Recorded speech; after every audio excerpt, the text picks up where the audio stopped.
While the Democratic world may be united against Trump right now, it's very much divided on what to do with the sexual assault accusation against the party's presumptive presidential nominee.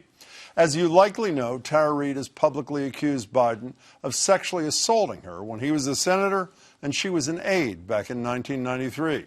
He had me against the wall, and then his hands were down my skirt and up my skirt. And after weeks of silence, Joe Biden finally addressed the claims last Friday. It is not true. I'm saying unequivocally, it never happened. He also called for the release of the complaint, if it exists, that Reade has said she filed at the time, although there's been a lot of finger-pointing in recent days about who might have that file or whether they could even legally make it public. But while Democrats of the past have almost always called on the nation to believe women in cases like these, many party members are standing by Biden. And others argue it's a false equivalence altogether, with much more at stake, as seen in arguments like this one on Twitter. The choice is clear. Sure, the first house, Biden, needs some cleaning and repair. Maybe the roof is outdated and the stairway not up to code. But the alternative, Trump, is a residence collapsing atop a sinkhole, and the owners are trying to sell it as lakefront property. The woman behind that tweet, Vermont Law School professor Jennifer Taub, joins me now. Jennifer, good to see you again. Thanks so much for being here. Thanks for having me, Jim. So it seems to me that there are two schools of thought on this thing. The first one is, I know Joe Biden, I trust Joe Biden, he's not guilty. And the other camp, at least from my perspective, is this is a serious charge that deserves further investigation. Which of those camps are you in? I think I'm closer to somewhere in between. Here's how I see it. I think all allegations of sexual assault deserve investigation. And I really do commend Joe Biden and his campaign for taking it seriously and asking for that investigation, not criticizing Tara Reade. None of us were there. We don't know if anything happened or did not happen. And so I think that's how things should progress. But I'm glad you pointed to that tweet of mine this morning, because my point is that we have Joe Biden, who's been a great leader. He's not perfect. He's a human being like the rest of us. And we simply don't know whether this particular allegation is true. But on the other hand, our only other choice is Donald Trump, who is, equivalent to, a condemned building and on top of a sinkhole.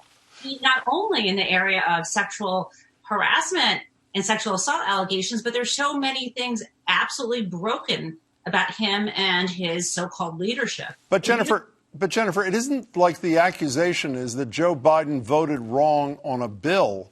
It seems to me the question is the accusation credible? And if it is, the issue is not, is Donald Trump a worse sexual abuser than Joe Biden, but that they're both sexual abusers, just different degrees. Isn't that the way it should be looked at, rather than saying Trump's really bad, so excuse Joe Biden even if he did it? It's interesting you should say that. I am a victim of a survivor of sexual assault, and I do believe that men can learn and progress and change. And we live in a culture and a society where people haven't always understood that no means no. And I think you're asking such a good question, which is, are even credible allegations of sexual harassment or assault, especially if it's just one occasion like this, is that enough when your only choice is between two people, one who has a terrible long history of sexual assault allegations and one for whom the investigation is just beginning? Does that disqualify him as a candidate?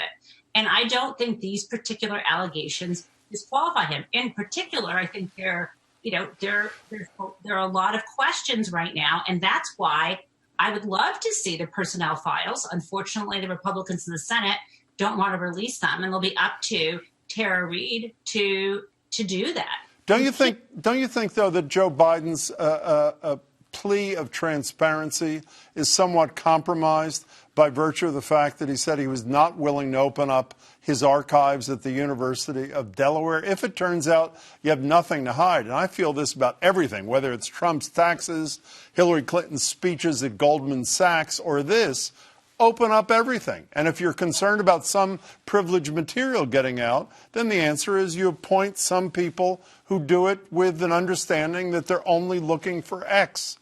Isn't that a fair criticism of him? No. Here's what. This is not a game. You're absolutely right. We're looking at two people who have been accused of sexual harassment, and one, in fact, Donald Trump, who there's two cases against him right now for defamation, one by Summer Zervos, one by E. Jean Carroll. Donald Trump has not handed over the DNA asked for in one of the litigations, and is resisting discovery in the other. This is the idea that someone would say suddenly the person who has resisted subpoenas, resisted responding to these claims, is just even in the area of sexual assault allegations. I think it's actually unfortunate that we're asking Joe Biden to open up this archive, which is at the University of Delaware, which has plenty of secret, not yet to be disclosed information about his choices in government, things that were not supposed to be ever released until 2 years after he left government. But can I? I'm sorry to interrupt, but can I get to another issue, the hypocrisy issue that's being raised by mostly Republicans, some Democrats as well. I'm tired of hearing about what Joe Biden said. It's been discussed a million times. That's the line where he said during the Kavanaugh hearings, you start with presumption, at least the essence of what she's talking about is real. Amy Klobuchar was really, really tough on Kavanaugh. Her profile rose. So was Kamala Harris. We know that Kirsten Gillibrand's advocacy led to an individual Democratic senator resigning from the Senate. They're all three standing with Biden, no hearings, no nothing. And Gillibrand says Biden has vehemently denied these allegations, and I support Vice President Biden. Is that a full airing of this hearing? It's basically not guilty before the jury's impaneled, isn't it? A couple things. One, I'll talk about Kavanaugh in a moment, but I think it's apples to oranges here. Why? You're saying we've got two presidential candidates. I would welcome if the Senate and House wanted to hold hearings about both Donald Trump and Joe Biden together. Would I. Right? But back to Kavanaugh. Where's Mark Judge? What was alleged had happened was that Kavanaugh was not alone in the room. There was his friend, Mark Judge. Where is he now?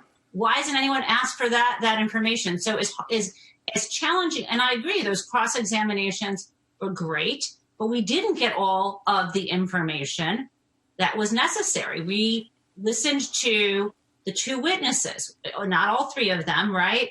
And we listened to Christine Blasey Ford. We listened to Brett Kavanaugh. In this case, it's the same standard. We're listening to Joe Biden and we're listening to Tara Reade. The question is, does it need to be in a setting of a hearing? And if that's going to be the case, bring Trump in. But Kavanaugh never provided the full information that was requested. The most important person to have testified. His friend from high school, Judge.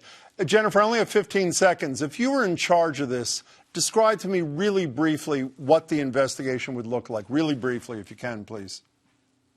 What the investigation would look like would be Tara Reade would, if she thinks Joe Biden isn't being truthful, would sue him for defamation the same way that E. Jean Carroll and Summer Zervos had, and it would make its way through the courts, and that takes time, and then we would see what would happen.